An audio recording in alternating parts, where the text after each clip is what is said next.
बात हनुमान चालीसा विवाद की करेंगे, जिसमें गिरफ्तार सांसद नवनीत राणा और उनके विधायक पति रवि राणा के लिए आज अहम दिन है, क्योंकि दोनों की जमानत याचिका पर मुंबई के सेशन कोर्ट में सुनवाई होनी है। दायर याचिका में राणा दंपत्ति ने कहा कि हनुमान चालीसा पाठ कर उनका इरादा नफरत फैलाने का नहीं था। उन्होंने गिरफ्तारी को भी गैर कानूनी बताया है। ऐसा इल्जाम भी नवनीत राणा की ओर से लगाया गया कि उन्हें पानी तक नहीं मुहैया कराया गया, टॉयलेट नहीं जाने दिया गया।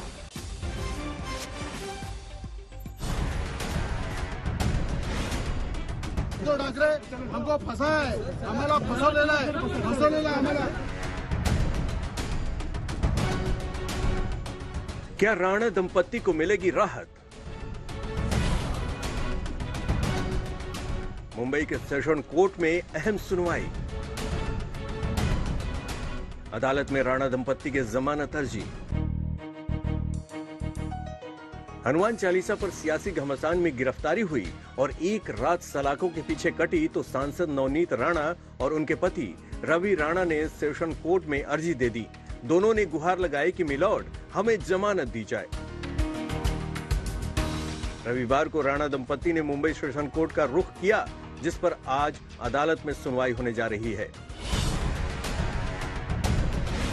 राणा दंपत्ति ने सेशंस कोर्ट में दी गई जमानत याचिका में कहा कि राणा दंपत्ति का इरादा मातोश्री के पास हनुमान चालीसा पाठ कर नफरत बढ़ाने का नहीं था। उनका इरादा हिंसा भड़काने या सार्वजनिक अव्यवस्था फैलाने का नहीं था। हनुमान चालीसा के पाठ का ऐलान किसी को भड़काने के रूप में नहीं माना जा सकता। राणा दंपत्ति का कोई कदम राजद्रोह की धारा के तहत किया गया अपराध नहीं कहा जा सकता। गिरफ्तारी गैर कानूनी है, संवैधानिक अधिकारों के खिलाफ है। गिरफ्तारी से पहले पुलिस ने उन्हें नोटिस नहीं दिया। सेशंस कोर्ट में राणा दंपत्ति ने अपनी सफाई देते हुए जमानत मांगी है, जिस पर आज अदालत में सुनवाई होने जा रही है। इससे पहले सोमवार को बॉम्बे हाईकोर्ट से राणा दंपत्ति को मायूसी हाथ लगी। दोनों ने हाईकोर्ट का दरवाजा खटखटाया था कि हनुमान चालीसा विवाद में उनके खिलाफ दायर एफआईआर रद्द की जाए, लेकिन उनकी उम्मीदों को झटका कोर्ट से लगा। बॉम्बे हाईकोर्ट ने राणा दंपत्ति को ही फटकार लगाई, फिर एफआईआर रद्द करने की याचिका भी रद्द कर दी। हाईकोर्ट ने कहा कि राणा दंपत्ति की वजह से लॉ एंड ऑर्डर की समस्या पैदा हुई। राणा दंपत्ति जनप्रतिनिधि हैं, इसलिए उनकी जवाबदारी भी बड़ी है। बड़ा पद बड़ी जिम्मेदारी के साथ आता है। ऐसे लोगों को कुछ भी जिम्मेदारी की भावना से बोलना चाहिए। जो सामान्य जनता की भावना है, जो कानून है और जो न्यायालय कहता है, इसका सबने आदर करना चाहिए। हमें भी मेरा कहना ऐसा है कि ये न्यायालय ने बताने की जरूरत नहीं थी और न्यायालय को ये बताना पड़ रहा है। और न्यायालय ने जो कहा है कि great when we have great powers you have great responsibilities also, ऐसा न्यायालय को कहना पड़ा है। एफआईआर रद्द करने की याचिका खारिज हुई तो राणा दंपत्ति के वकील ने भी अपना इरादा बता दिया। कह दिया कि हाईकोर्ट के फैसले के खिलाफ वे सुप्रीम कोर्ट का दरवाजा खटखटाएंगे।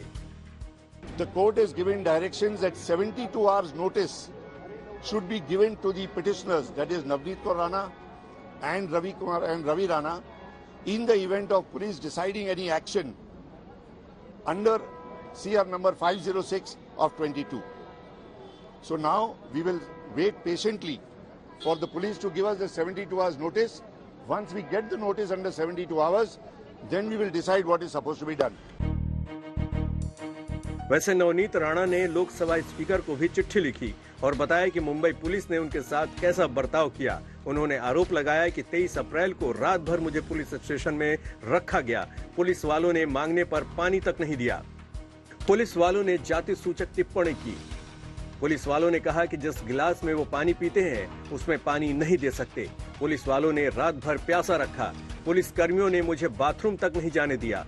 पुलिस वालों ने कहा कि नीच जातियां पुलिस वालों का बाथरूम इस्तेमाल नहीं कर सकते। पुलिस वालों ने गालियां दी। बुनियादी मानवाधिकारों से वंचित रखा गया। निर्दलीय सांसद की शिकायत पर फौरन लोकसभा सचिवालय ने महाराष्ट्र सरकार से रिपोर्ट मांग ली, जिसे आज ही सौंपा जाना है। मुंबई से विद्या और पंकज उपाध्याय के साथ आज तक ब्यूरो। महाराष्ट्र की सियासत में हनुमान चालीसा को लेकर बीजेपी और शिवसेना में ठन गई है। वैसे तो शुरुआत निर्दलीय सांसद नवनीत राणा की गिरफ्तारी और बयान से हुई, लेकिन सियासत इतनी तेज थी कि उद्धव ठाकरे को चुप्पी तोड़नी पड़ी। मुख्यमंत्री ने इशारों में राणा दंपत्ति से लेकर बीजेपी पर निशाना साधा और बताया कि उनकी पार्टी बालासाहेब ठाकरे वाली ही है। आणि बांधताना सुद्धा तुम्ही लोकांसमोर झोळ्या पसरवलेल्या आहेत, मग तुमचं हिंदुत्व आहे कुठे? आणि शिवसेना प्रमुखांनी जे आम्हाला हिंदुत्व शिकवलेलं आहे ते हेच हिंदुत्व आहे।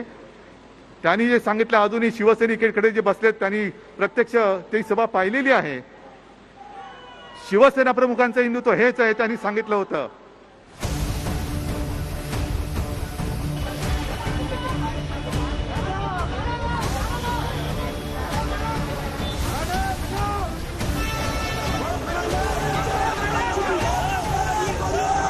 ऐसा क्या हुआ कि भड़क गए महाराष्ट्र के सीएम उद्धव ठाकरे? दादागिरी करने वालों को सबक सिखाने की भर रहे हैं ओंकार, बाला साहेब का दे रहे हैं हवाला।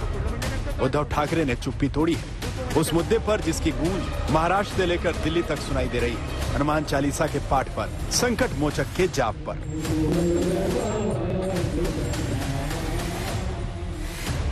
अमरावती से निर्दलीय सांसद नवनीत राणा और उनके विधायक पति ने मुंबई में मातोश्री के बाहर जाकर हनुमान चालीसा का पाठ करने की जिद ठानी थी। उनकी जिद तो पूरी नहीं हुई, उल्टे राणा दंपत्ति जेल पहुंच गए। लेकिन महाराष्ट्र की सियासत में अब भी सियासी संकट बरकरार है, जिस पर उद्धव को गुस्सा आया और उन्होंने जो कहा उसे आप खुद सुनिए। हिंदुत्व सोडलं, शिवसेनेने हिंदुत्व सोडलं म्हणजे नेमकं काय सोडलं? हिंदुत्व म्हणजे काय धोतर आहे का हो? हे घातलं, नेसलं आणि सोडलं, हे असे नाहीये। एक मुद्दा मी मुद्दामून सांगेन की जे आता आम्हाला हिंदुत्व शिकवत आहेत त्यांनी लक्षात ठेवायला पाहिजे काय तुम्ही हिंदुत्वासाठी केलेलं आहे। ज्या वेळेला बाबरी पाडली गेली होती तेव्हा सुद्धा तुम्ही बिळामध्ये लपला होतात। राम मंदिर बांधण्याचा सुद्धा निर्णय हा तुमच्या सरकारने घेतलेला नाही, तो कोर्टाने दिलेला आहे। उद्धव के इस गुस्से में बीजेपी के खिलाफ भी आक्रोश है। उन्हें लग रहा है कि ये सारा सियासी ड्रामा बीजेपी का रचा हुआ है, लिहाजा पहले बिना नाम लिए हुए हिंदुत्व पर घेरा और जल्द ही प्रहार करने के लिए प्लान बता दिया की मला देवळात घंटा बडवणारा हिंदू नको आहे, मला अतिरेक्यांना बडवणारा हिंदू पाहिजे। हे कुठले आले घंटाधारी हिंदुत्ववादी? घंटाधारी हिंदुत्ववाद्यांनी आम्हाला गदाधारी हिंदुत्ववाद्यांनी हिंदुत्व शिकण्याच्या भानगडीत पडू नये। आमचं हिंदुत्व हे गदाधारी हिंदुत्व आहे। सीएम उद्धव ही नहीं, उनके डिप्टी भी नसीहत दे रहे हैं। अजीत पवार को लगता है कि हनुमान चालीसा विवाद से माहौल खराब करने की कोशिश हो रही है, इसलिए वो नसीहत दे रहे हैं। अगर आप हनुमान चालीसा का पाठ करना चाहते हैं तो अपने घर पर इसका जाप करें। क्या आपके पास घर नहीं है? कई लोग माहौल खराब करने की कोशिश कर रहे हैं। राणा दंपत्ति को 23 अप्रैल को गिरफ्तार किया गया। उन पर राजद्रोह और धार्मिक भावनाओं को भड़काने के आरोप लगे हैं, लेकिन इस मामले को लेकर बीजेपी और शिवसेना में ठन गई है। मुंबई से साहिल जोशी के साथ आज तक ब्यूरो।